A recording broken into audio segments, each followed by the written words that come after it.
Welcome to Shadows of the Past, where history's darkest secrets are finally brought to light. I'm your guide through 3 chilling true stories, each centered around unmarked graves that were never meant to be found. These are tales of forgotten souls, mysterious deaths, and the haunting questions that linger long after the final burial. But before we descend into the darkness, remember this: every grave tells a story. Some are buried not to rest in peace, but to hide the truth. Tonight, you'll hear 3 of them. My name is Thomas, and what I'm about to tell you happened to my grandfather in the winter of 1954. He was a man of science, a geologist by trade, but what he discovered that December would shake him to his very core and change his family forever. My grandfather had purchased an old Victorian mansion on the outskirts of Boston. It was a bargain, you see, because nobody wanted it. The locals whispered about it, avoided it during their evening walks.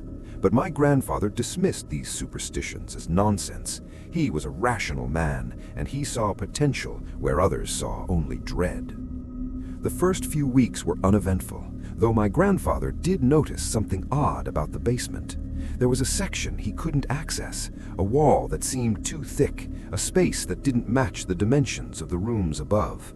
His curiosity, always his greatest strength and his deepest weakness, compelled him to investigate. He began demolishing that wall on a cold Thursday afternoon. His hands grew numb, his breath visible in the frigid air, but he persisted. Hour after hour, brick by brick, the wall came down. And then he saw it. A chamber, an impossible chamber that should never have existed. Inside that chamber was a skeleton. Not one skeleton, but 7. They were arranged in a circle, their bones yellowed with age, their final positions frozen in time. But here's what made his blood run cold. There were chains, thick iron chains, connecting each skeleton to a central post. And on that post were markings, ritualistic symbols that my grandfather had seen in his anthropological studies. Symbols associated with occult practices banned centuries ago. My grandfather immediately contacted the authorities. But here's where the story takes a sinister turn. 3 days later, 2 men arrived at the house claiming to be from the state archaeological department. They wore official badges, they had all the proper documentation, and they took those 7 skeletons away in unmarked wooden crates. My grandfather never saw those remains again. Every inquiry he made was met with stonewalling and dismissal. When he pressed harder, strange things began happening. His research grants dried up. Colleagues who had respected him for decades suddenly refused to work with him. His reputation was systematically destroyed. Before he died, my grandfather wrote down everything he remembered about those 7 skeletons, the symbols carved into that post, and the names of those 2 men who came to collect them. He made me promise to keep this journal safe, and I've kept that promise. The grave in the cellar was never officially acknowledged, never recorded in any official capacity. Those 7 souls were erased from history.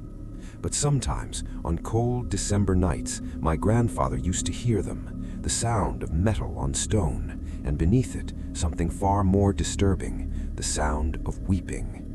My grandfather's journals sit on my bookshelf now, and some nights I wonder if opening them was the biggest mistake of my life. Because now that I know their story, now that someone remembers them, I can never unhear them. And I wonder, what will happen when that knowledge dies with me? My name is James, and I'm a military historian. For 23 years, I've dedicated my life to uncovering forgotten moments in wartime history. But nothing could have prepared me for what I found while researching the Battle of the Wilderness in 1864. I was deep in the archives of the Smithsonian, buried under boxes of documents and military correspondence, when I came across a peculiar dispatch. It was dated April 1864 and addressed to General Ulysses S. Grant himself. The letter spoke of a regiment, the 3rd Vermont Infantry, that had gone missing during the battle. But here's the thing. This regiment doesn't appear in any official records, not a single mention in any military history book, not a listing in the casualty records, nothing. Intrigued and deeply unsettled, I began digging deeper. I found letters from wives and mothers asking about missing soldiers. These letters were filed in a section labeled Unresolved, a euphemism, I would learn, for cases the military wanted to disappear. Approximately 473 men from the 3rd Vermont simply vanished without explanation. Through weeks of research, interviewing descendants of these soldiers, and cross-referencing old maps, I tracked down what I believed to be the location of the regiment's last known position. It was deep in a section of Virginia forest that had been purchased by a private corporation in the 1920s, now completely off-limits to the public. I managed to secure access through a colleague at the Department of Defense. I wasn't supposed to be there, and that was made abundantly clear. Military escorts accompanied me, but they seemed nervous, almost afraid. We searched that forest for 3 days, and on the final day, we found it. A depression in the earth, a massive grave pit, easily large enough to hold hundreds of bodies.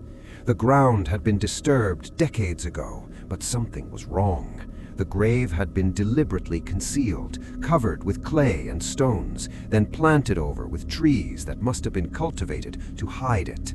My escorts immediately terminated the expedition and confiscated my notes and photographs. But I had documented everything I needed to piece together the truth. The 3rd Vermont Infantry didn't die in battle. They were executed, buried in a mass grave and erased from history. The official story, as I've pieced it together from whispered conversations and leaked documents, is that they were court-martialed for mutiny. A mutiny over what? Nobody will say. Orders about what was discovered in that grave are sealed and classified at the highest level. Sometimes I look at the names of those 473 men, sons and brothers and husbands who simply vanished. Their families received no bodies to bury, no closure, no explanation, just silence. And in that silence, I hear their voices demanding to be remembered, to be acknowledged, to be treated as human beings rather than historical embarrassments. When I sleep now, I dream of that grave pit. I see rows of young men, uniforms torn and bloodied, lying in that earthen tomb, their souls restless because nobody remembers them officially. The military academy I used to lecture at offered to buy my research, and the research of others has suggested I was following an elaborate conspiracy theory. But I know what I found, and I know that somewhere in a classified government vault there are documents that corroborate everything I've uncovered. The grave of the 3rd Vermont Infantry exists. The men buried there exist, but in our official history, they never did. And that, to me, is far more terrifying than any ghost story. My name is Marcus, and I've worked as a forensic investigator for 31 years. I've seen things that would break a man's soul, but nothing quite compares to what I found in Blackstone Hollow in the autumn of 2008. We received an anonymous tip about disturbed earth on an abandoned property in rural West Virginia. When we arrived, we expected to find a standard grave, maybe a crime victim, maybe an old burial.